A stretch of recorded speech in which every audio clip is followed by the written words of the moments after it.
Olá, pessoal, boa noite. Meu nome é Fernanda Deister. Eu e o Washington vamos mediar essa conversa hoje.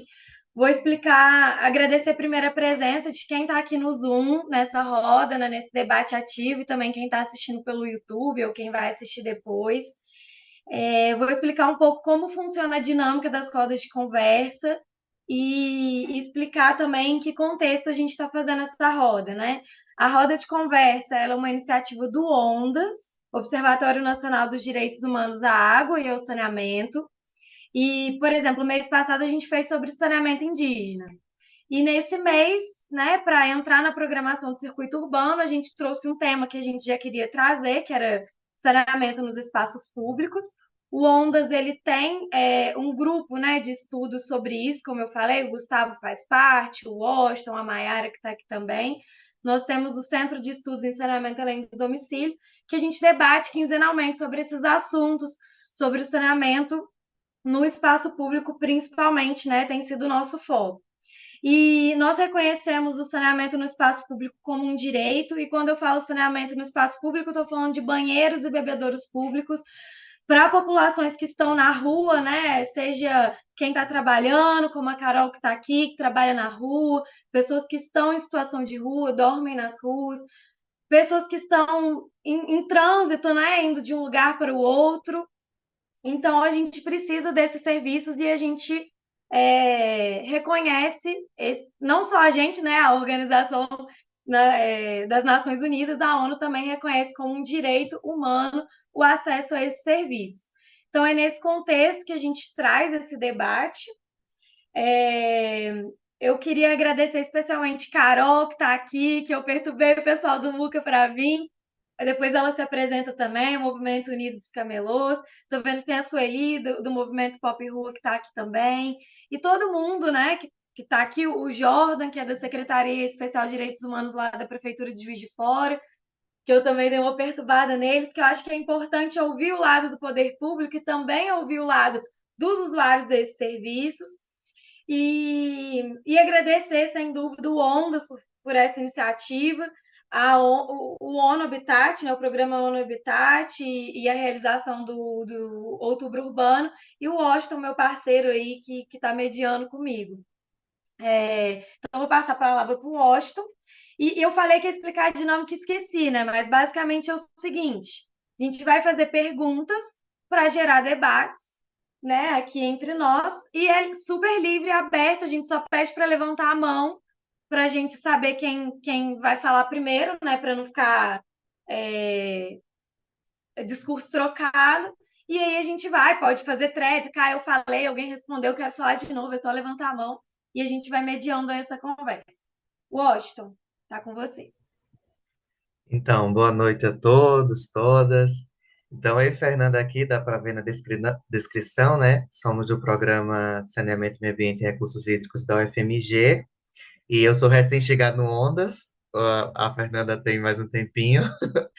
E nós estamos aqui para fazer essa troca com todos os demais, né? Tanto integrantes do Onda, dos movimentos, para poder a gente conversar sobre a temática. Nesse primeiro momento, a gente pensou na metodologia, uma sequência, né, que pudesse fluir de uma forma bacana. A gente pensou em iniciar levantando os desafios, né? Claro que todos nós imaginamos esses desafios e já sofremos certamente na pele situações de não ter acesso ou ter acesso com aqueles parâmetros, né, de qualidade, de acesso, de tantas frentes, né, que formam esse direito de forma meio cambaleando, né, com dificuldade, né? Então, a gente gostaria assim, de iniciar que alguns integrantes aqui da nossa roda, que estão no Zoom, pudessem levantar a mão no sentido de um pequeno relato.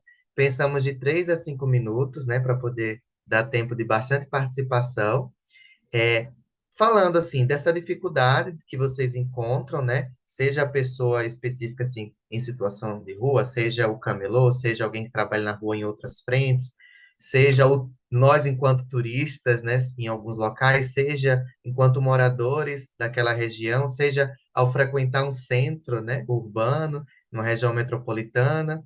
Enfim, em todas essas frentes temos dificuldades. Então, esses desafios, né, eu convido a quem desejassem partilhar de início já os desafios que encontra ou que nos seus estudos, na sua pesquisa, sua experiência, tem, né, visto isso como uma grande questão, né? Enquanto vocês levantam, que eu vi que não levantaram ainda, só para dizer assim que esses espaços, né, são espaços de existências, né?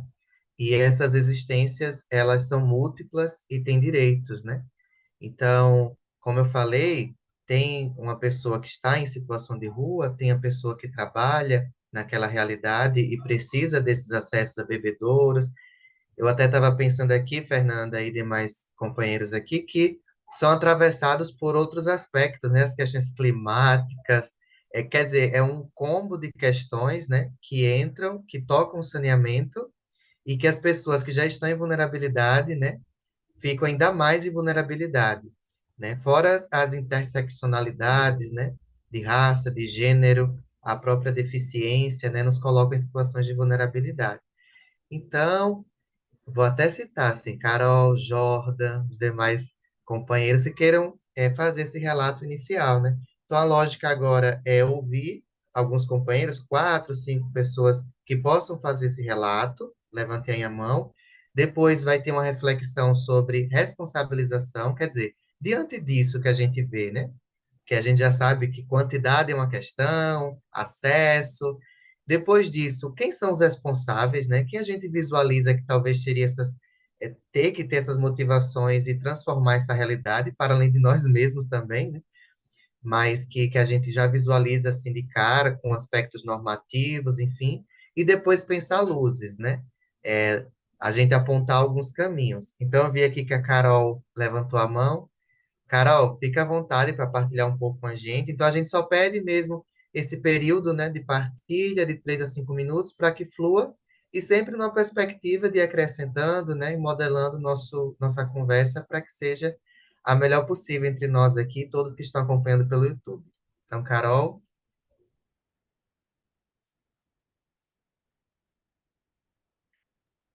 pode falar, só ativa aí o microfone.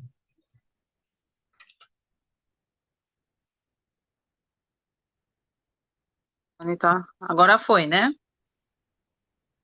Tá. Boa noite a todos e todas.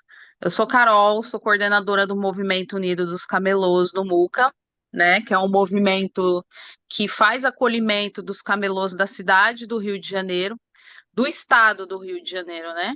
E essa questão da gente como, né, ser camelô, estar na rua e não ter direito ao saneamento básico é uma coisa muito complexa, porque para eu como camelô mulher, né, a gente não consegue ter banheiros, né? A gente já fez diversas denúncias sobre banheiros, sobre questão de beber água. Se eu não levar minha garrafinha de água, eu não tenho água para tomar na rua.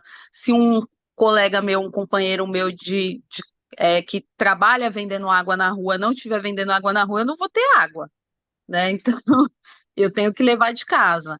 Então, são coisas assim que, para gente, como camelô, trabalhar na rua é complicado. Nós, mulheres, né, é mais complicado para camelôs mulheres, né, do que para os homens, porque aonde eu trabalho tinha uma padaria, essa padaria ela faliu na época da pandemia, então eu utilizava o banheiro dessa padaria, né? Então, hoje eu já não posso mais utilizar porque ela fechou. Então, tem só um shopping que é quilômetros da onde eu trabalho, e a gente ainda corre aquele risco, né, que a gente não pode sair e deixar a nossa barraca, porque ainda tem a fiscalização que leva a nossa barraca. Então, para mim conseguir utilizar um banheiro, eu não consigo. Eu saio de manhã para trabalhar, 6h30, 7 horas da manhã, eu vou no banheiro em casa, vou para a rua, monto minha barraca e fico até 6, 8 horas da noite na minha barraca na rua, porque tem dia que a gente vende, tem dia que não vende, eu tenho que ficar até mais tarde, e eu fico esse tempo todo, horas e horas sem ir no banheiro, né? Então, assim, a gente já tem que beber água, porque Rio de Janeiro é quente, principalmente a gente quando está trabalhando agora final de ano, verão, aquele calor, a gente é exposta ao sol, né? A gente corre riscos de sofrer câncer de pele, porque a gente não pode ter guarda-sol, porque a prefeitura não autoriza a gente ter guarda-sol, então a gente fica exposta ao sol, a gente não tem direito a um bebedouro, a gente não tem isso, a gente não tem direito a um banheiro, então é uma luta muito grande do movimento, uma luta diária, todos os dias, para a gente conseguir os direitos básicos desses trabalhadores, né? Que a prefeitura não abre um diálogo com a gente, e é um direito mínimo, né? Eu acho que isso é um direito mínimo que eu poderia ter na rua, que é um banheiro, né? Um banheiro químico, nem isso eles colocam pra gente.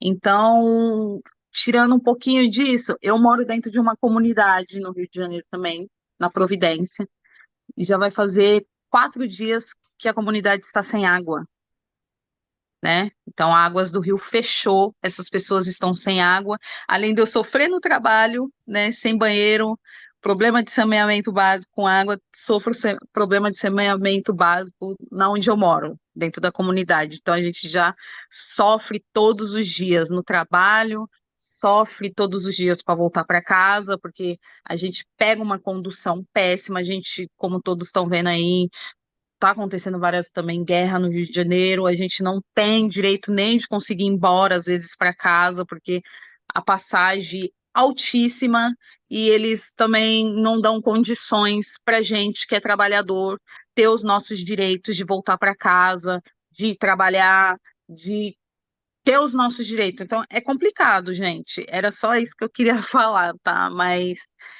eu, como camelô, eu tenho uma grande dificuldade com tudo isso. É muito complexo para o nosso movimento.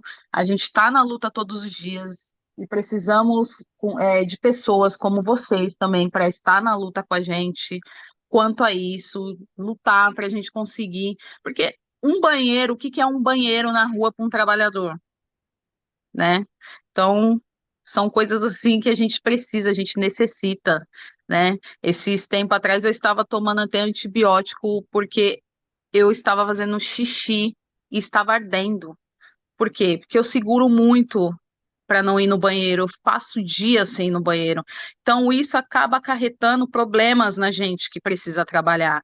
Então, a gente sofre muito com isso na rua, tá? E eu queria agradecer muito, né, por ter sido convidada para essa roda, tá? Queria agradecer a todos por ter me chamado, me convidado. Eu não sou muito boa de falar, mas eu vim falar um pouquinho porque é uma coisa que a gente está todos os dias ali nessa luta diária, então acho que é muito importante vocês terem trazido sobre isso nessa roda, tá? Muito obrigada. Carol, mas tu fala o essencial, o primordial, né? Ninguém deve ser deixado para trás se a gente não partir dessa leitura, né, dos direitos, né? A Bel aqui falava antes da gente iniciar, que é uma questão de saúde pública, né? Que ela já visualizava isso. Então, é o assunto que tem que ser tratado mesmo, né? Com prioridade, né? Nessa escala. Óbvio que existem camadas, né? Aí que você fala violência, aí também a situação do trabalho, a situação na rua. Então, são camadas que vão se sobrepondo, né? E em vários aspectos a gente sabe que somos nós, né, que sofremos os primeiros impactos das questões, né, ligadas a isso, as pessoas que trabalham, enfim. Então, obrigado, Carol, pela partilha. A Maria Lina também levantou a mão. Pode falar, Maria. Sim, boa noite a todas, a todos, a todos. Eu vou ficar com o vídeo fechado, porque estou amamentando aqui o bebê, e vocês devem ouvir um barulhinho aqui de vez em quando. Bem, gostei da proposta de trabalho e achei bem interessante também. E, as coisas irem dando o tom, né? E a Carol se expressou muito bem, diferente do que ela imagina. A mensagem foi muito clara, Carol. E de tal ponto que me fez refletir que a coisa é muito mais profunda do que uma luta por um setor ou por algum tipo de vulnerável, né? No caso dos moradores em situação de rua. Porque o Camolu está trabalhando, ele gera renda, ele não está vulnerável ali. A realidade do trabalho é que o torna vulnerável, mas é um trabalho digno, né? É... Isso é um atentado contra a dignidade humana, Mas por que que isso acontece com essas pessoas? Porque elas estão expostas, né? A dignidade humana está sendo ferida, está sendo atingida, porque a água não é mercadoria, a água é direito. As pessoas não estão tendo acesso. Fazer xixi, cocô, desculpa a expressão aí pública, mas todo ser humano faz. E é uma necessidade básica que deve ser contemplada, assim, deve ser atendida. E quando a sociedade, quando os órgãos, quando o órgão executivo, né, o poder executivo, ele não enxerga isso, isso mostra a realidade da Carol e das pessoas que estão na rua, a realidade de toda a população, porque tem tratado através de um discurso raso de que água está acabando, que água é isso. Na verdade, quando é a água tratada que está cara, a água tratada está cara porque ela está maltratada e porque tem gente lucrando. A água não está acabando. A água não sai daqui para Marte. Entendeu? A água no mundo, ela fica. Ela está sendo mal usada. Ela está sendo mal distribuída.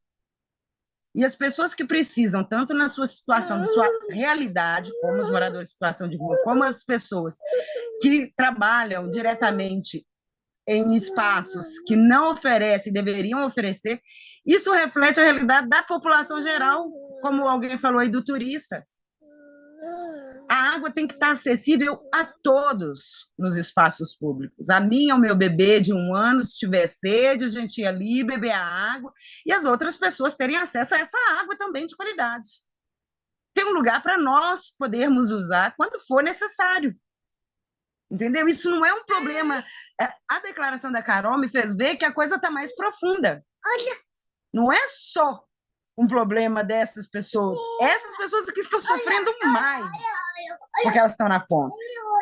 Mas, na verdade, nós é que estamos todos sofrendo se a gente não tomar uma consciência geral de que esse problema que está sendo enfrentado com essas pessoas que trabalham na rua e moradores em situação de rua, se a gente não entender que isso é um problema nosso, que a falta de água para esse povo é falta de água para mim, é um direito nosso, porque a legislação ela é para todos. Então, quando a Carol não tem, e os trabalhadores lá não têm, eu não tenho. Não é eles não têm, sou eu que não tenho também, porque o direito é nosso. Eles estão agredindo, sou eu também, aqui em Minas Gerais e Belo Horizonte. E a gente tem que pensar, talvez, numa forma de mudar esse discurso sobre acessibilidade de água. A água tem que ser usada, largamente usada. É claro que vai haver desperdício, porque a água foi feita para ser consumida em abundância. Não existe desperdiçar a água. A água cai na terra, volta. Sabe, são discursos tão loucos que a gente fica meio que assustado. Mas a gente tem que parar de oferecer água como mercadoria, parar de dizer que a água é cara, que a gente tem que parar de gastar água, a gente tem que usar água e dar acesso à água a todas as pessoas para poder entender que isso é, sim, questão de dignidade humana. Beijo a todas. Desculpa aí a contribuição do futuro ambientalista. Beijo. Imagina, Maria, obrigado. É isso, né? Existe um nível, né, de agressividade que chega na ponta, né, em realidades como a que a Carol falou, mas eu iniciei falando assim, todos nós precisamos, e certamente em algum momento da vida, sentimos dificuldade em ir para o ambiente público e ter, ou não ter o acesso, ou ter de forma muito precária, né? Então, assim, todos nós sofremos certamente essa realidade. A nossa professora, a Sonali, né, falando que ela viaja e fica pensando, a Fernanda pensando nos que trabalham com essa temática, no sentido de, no mundo todo, você viaja, você tem dificuldades, às vezes, em acesso a banheiro, né? E banheiro público, e higiene, né? Então, é uma realidade, sim, global, né? Porque toca no fundo das questões do sistema, né? Que neoliberal, enfim, que a gente pode discutir. Mas o Jordan também se inscreveu. Pode falar, Jordan. Boa noite, gente. Como já foi apresentado, né? Eu sou aqui de Juiz de Fora, da Secretaria de Direitos Humanos, eu coordeno a pasta de pessoas em situação de rua e estou muito contente de participar de um espaço com falas incríveis como essas que a gente acabou de escutar. eu falo de um lugar um pouco diferente, apesar de também ser um militante, né, e ocupar esse local hoje justamente por vir, né, da luta por moradia. Hoje falo nesse lugar de poder público, né, e queria trazer essa questão dos desafios, como que é uma coisa louca de se pensar, que a gente começou o trabalho aqui, era época de pandemia ainda, e uma cidade completamente hostil, sem pontos de água em um lugar, banheiro nem se fala, nossa população em situação de rua dependendo da boa vontade de lojistas sempre, tanto a população em situação de rua como trabalhadores, como a Carol trouxe no começo. O nosso consultório na rua, né, que é a equipe médica que cuida dessa população abarrotada de casos ligados justamente à falta de saneamento. E aí a gente começa a fazer um trabalho de pontos de água pela cidade, principalmente, de disponibilização dos banheiros que já existiam, mais recentemente, né, através de uma parceria com um grupo de empresários da cidade e com o IEDES, a gente consegue ter uma estrutura de banho aqui, e é incrível como a gente fazendo isso, que é o mínimo que é para ser feito, que a população necessita, como que a gente enfrenta uma resistência gigante de alguns setores, né, da sociedade, que tem um nível de discriminação absurda contra a pobreza, uma criminalização das pobrezas, querem ver as pessoas pobres o mais longe possível do centro, e quando a gente torna esse centro amigável, elas não entendem que não é isso é para todo mundo, né? Não é, ela também vai ser beneficiária da gente ter uma cidade amigável para as pessoas, a gente ter pontos de água, banheiros públicos, bancos que ela possa sentar, mas isso não é entendido. Fazer esse exercício de empatia com alguns setores da sociedade, para a gente que parte desse posto de administração pública, é um desafio gigante, mas a gente segue aqui nessa defesa de direitos, pouco a pouco fazendo convencimento e sempre no diálogo, né? Tentando escutar o máximo, porque é necessário um exercício de empatia muito profundo, porque parte da sociedade parece que não consegue entender algumas questões que são óbvias, né? Que é tão acostumada a estar na rua, sentir sede e comprar uma garrafa d'água, que não consegue pensar naqueles que não têm recursos para comprar essa água.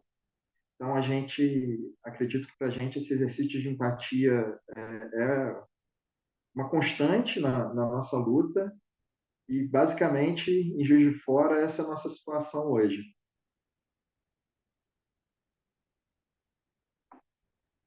Acho Eu que o tava, Washington travou. Travou, Washington? Voltou? acho que destravou agora. Eu tava, Destravou, pode falar. então, eu tava tão prestando atenção e envolvido na conversa que eu nem ativei o microfone de novo. Mas obrigado, Jordan, pela sua partilha, né? Nessa posição assim de quem tem que desenvolver essa atividade, esse envolvimento, né? Desenvolver essa empatia, transformar por dentro, né? A cultura, os processos, né? As relações. É também um desafio que alguém citou no início, né? Que vai para além do setor, né? É um desafio de mobilizar essas pessoas para o direito a essas existências, né? O direito de existir dessas pessoas, de nós existirmos nas ruas, né? Atravessa vários setores, vários aspectos de discussão, até ontológica mesmo, né? Da existência, né? Mas Luiz Roberto também escreveu, Luiz Roberto. Vamos partilhar. Bom, boa noite a todos, todas e todes. Um prazer muito grande aqui, né? Tá vendo Bel, Renata, né? Vocês jovens aí, né? Militando no Ondas, Gustavo, né? E eu me inscrevi para falar, entendeu? Esses 3 minutos, para trazer para vocês, né? Uma luta que a gente está desenvolvendo aqui no município de Salvador, né? Depois de muitos anos pressionado pela sociedade, a Prefeitura Municipal de Salvador decidiu, então, elaborar o seu plano municipal de saneamento básico. que passou a se chamar Plano Municipal de Saneamento Básico Integrado, PMSBI, de Salvador. Abriu, né, uma concorrência internacional, contratou um consórcio de empresas de consultoria e começaram a desenvolver, coincidentemente, no período da pandemia, o que era para ser feito em 1 ano e meio, né, demorou mais de 3 anos e veio se concluir agora em fevereiro desse ano, né? E aí, durante esse processo, tiveram diversas reuniões, discussões com a comunidade, né, via online, e aí, no final de 2021, né, se passou a se fazer as reuniões presenciais, e nós fomos convidados para um workshop de especialistas, né? Então, eu, como professor titular em saneamento da Universidade Federal da Bahia, fui convidado, e aí tive que ler em torno de 1.200 a 1.500 páginas de cada componente do saneamento básico para poder ir, então, para esse workshop. Era um turno de cada componente do saneamento básico. Um turno para abastecimento de água, um turno para esgotamento sanitário, um para manejo de águas pluviais e um para manejo de resíduos sólidos, né? E aí, quando eu analisei o de água e de esgoto, né, eu vi de que nada tinha sido colocado em relação ao atendimento da população em água e esgoto, né, nas esferas de vida para além do domicílio. E aí eu quebrei o pau no workshop de especialistas, né, e conseguimos, então, fazer com que fosse contemplado, né, e aí, na versão já praticamente final do plano, ele foi incorporado. E quando eles colocaram para consulta pública, eu entrei no site da prefeitura e aí me deu o trabalho de ler, né, as propostas que tinham sido feitas, estava lá contemplado, né? Nós temos aqui em Salvador uma região no centro da cidade, chamada Avenida 7 de Setembro, onde um grande trecho dela ficam cheios de ambulantes. Eu estava vendo a Carol, entendeu falar, cheio de ambulantes durante o dia, né, até o dia de sábado, de segunda a sábado. E eles não têm um ponto de água e um sanitário sequer para atender eles.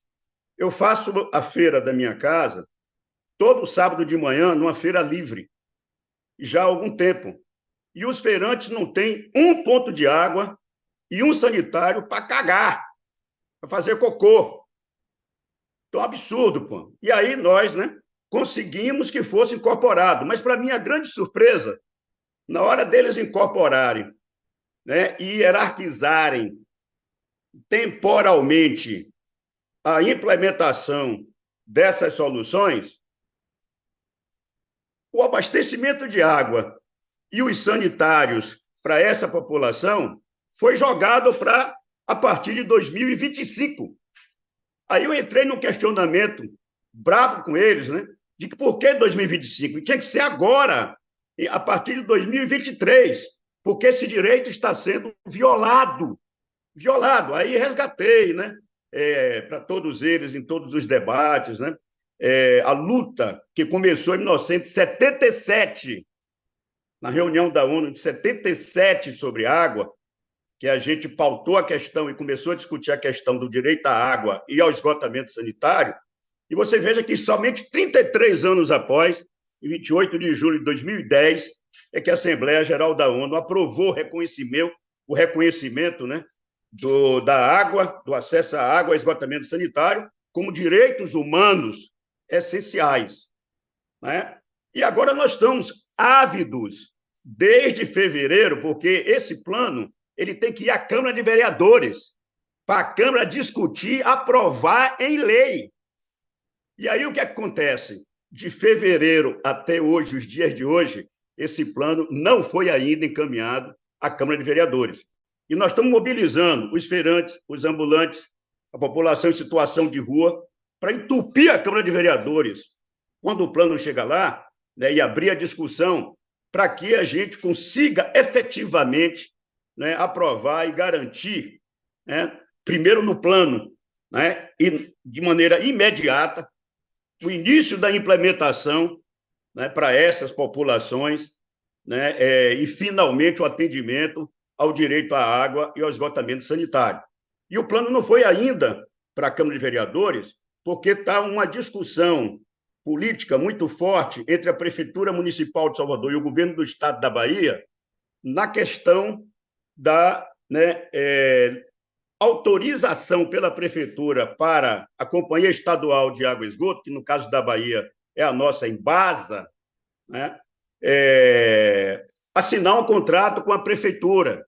E aí a Prefeitura está exigindo uma soma fabulosa, um percentual do faturamento da Embasa, né, e presença no Conselho de Administração, entendeu, da Embasa, e isso está atrapalhando de que o plano chegue à Câmara de Vereadores, e nós estamos fazendo pressão em todos os espaços que existem para ele chegar à Câmara de Vereadores, para a gente poder ter, né, essa discussão na Câmara e a inserção efetiva no plano desse direito, né, para todas essas populações que não foram até agora, entendeu, atendidas.